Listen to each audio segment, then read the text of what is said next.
Imagine if the most popular rifle in America, the AR-15, was declared outside of the protections of the Second Amendment. That's just not a hypothetical. That issue is now up for consideration in front of the Supreme Court. And the question before the court is very simple. Does the Second Amendment guarantee the right to possess AR-15s and similar rifles? So let's break down what is happening in this critical challenge and what's happening now going forward.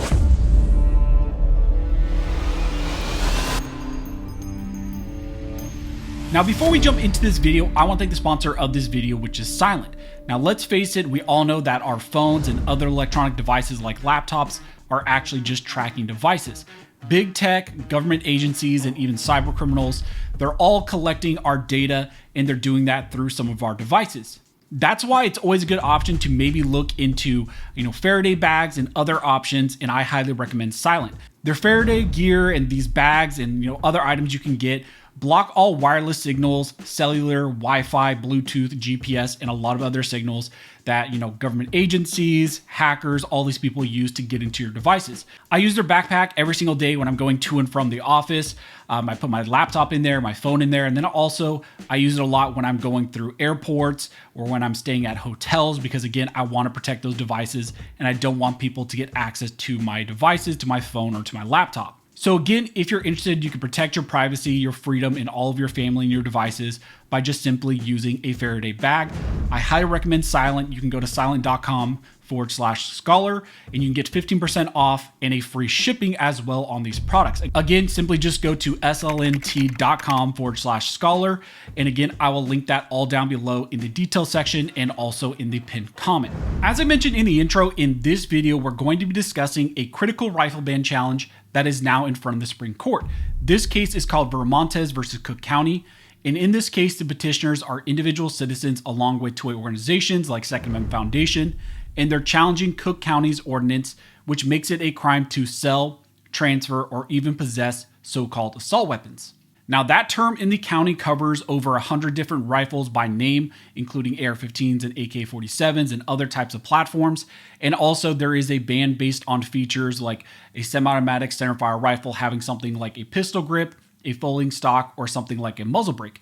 The plaintiffs in this case argue that the ban doesn't just regulate firearms, it also outlaws some of the most common and popular rifles in America, which are actually protected by the Second Amendment. And they claim that that cuts straight against what the Supreme Court has already decided in cases like Heller and Bruen. Now, this case tries to leverage some of the recent statements made by Justice Kavanaugh after the denial of the Snope rifle ban case, which happened last term. There was a denial of that case, Snope.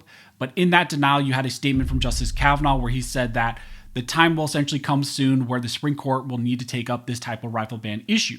He indicated that that could happen in maybe a term or two, and the plaintiffs here are now pushing this case as that vehicle to essentially fulfill that promise of the Supreme Court. But now you also have the defendants here, Cook County, and they're arguing and filing arguments to the Supreme Court to say that no, the Supreme Court should not grant review to this case. They should reject it based on things like no circuit split. They claim that these are militaristic weapons that are not protected by the Second Amendment. And so they're arguing once again for the Supreme Court to just simply outright deny review of a rifle ban. Now, here's how this case got in front of the Supreme Court. Now, back in 2021, this lawsuit was filed in a federal district court in Chicago. Petitioners challenged the county's ban under the Second Amendment and then moved forward to 2024 while the case was pending. Illinois passed a statewide ban on assault weapons and magazines, and it overlapped with Cook County's restrictions, and that state ban is the Protection of Illinois Communities Act, also known as PICA. Now, around this same time, the Seventh Circuit decided a case called Bevis versus Naperville, and they upheld Illinois' law and claimed that AR-15s were too militaristic to be protected arms. They ruled that firearms which are useful in military service could be banned by a state or maybe a county, and the district court said that they, on review of this case, were bound by what the Seventh Circuit just said in Bevis. Because of that, the district court in this case issued a summary judgment in favor of Cook County. Now, in 2025, right after the Snope petition was denied by the Supreme Court, the Seventh Circuit, on review of this Cook County case, then granted review and ultimately ruled on this case and upheld what the lower court said. It leaned heavily on that Bevis ruling in the Seventh Circuit, and they treated AR-15s as essentially the civilian versions of M16s. And again, they said that they are too militaristic for civilian use, and they could be banned by counties and states. And now this case is in front of the Supreme Court, and the petitioners here are asking for the Supreme Court to finally review this case, review this issue, and declare once and for all whether Americans can have these AR-15s and similar semi-automatic rifles, and whether or not a state banning them is a violation of the Second Amendment. The petition argues that the circuit courts are split and deeply confused on how to apply Heller and Bruen.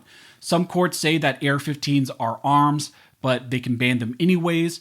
Other circuit courts claim that they're not arms at all because they're militaristic weapons, that they don't have two-way protections as the textual, requirement to be an arm. Petitioners say the Supreme Court needs to clarify that all firearms, including semi-automatic rifles like AR-15s, are arms under the Constitution and therefore are afforded two-way protections. Now, in the Supreme Court petition, they introduced surveys, production numbers, and sales data to show that there are tens of millions of AR-15s that are currently in circulation and in possession, not just in Cook County, not just in the state of Illinois, but nationwide.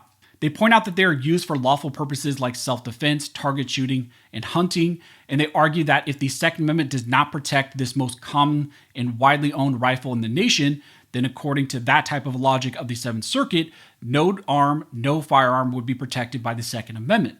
Now, in response to this petition for Supreme Court review, Cook County has now filed their response, and they are once again arguing that the Supreme Court here should deny review to a rifle ban case, that there is no circuit split, that these are militaristic weapons, and that this is not the case that the Supreme Court should review.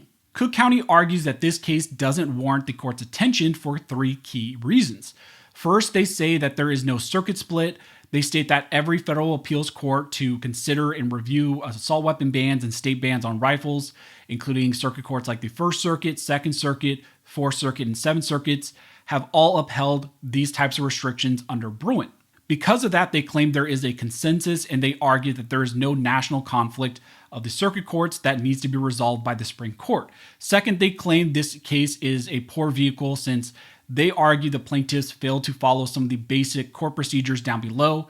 They claim that they skipped discovery and essentially offered no admissible evidence in support of their claims that these are protected arms. So essentially, in other words, here you have Cook County claiming that the plaintiffs rushed this case. They rushed it to potentially reach the Supreme Court, and they claim that they did not build the factual evidence and factual materials that would be needed by the Supreme Court to review this issue. Finally, Cook County contends that the lower courts were right on the merits of this case. So even despite all those other issues that they raised, they still claim that the lower court in the Seventh Circuit got the merits analysis correct. They argue that these types of rifles like AR-15s are dangerous and unusual, and they claim that they are so closely related to the M16s and other military rifles that they essentially fall outside the protections of the Second Amendment. In short, they say that this case is procedurally defective, that this issue is legally settled in the circuit courts, that there's no conflict, and it's just not the right vehicle for the Supreme Court to revisit this whole rifle ban issue. So at its core, this case asks for the Supreme Court to finally do what we have all been asking for them to do for multiple years now, which is to take up a state rifle ban, to take up these type of county rifle bans, take up these types of restrictions on rifles, and hopefully strike them down. So this isn't just a case that would impact Cook County, it's a case that would impact other states and really make sure that all Americans nationwide are able to possess these common rifles. So to this point, the Supreme Court has avoided rifle magazine bans. They've avoided them like the plague. However, we know that soon Justice Kavanaugh said that the Supreme Court is promising to take up this type of issue maybe in a term or two.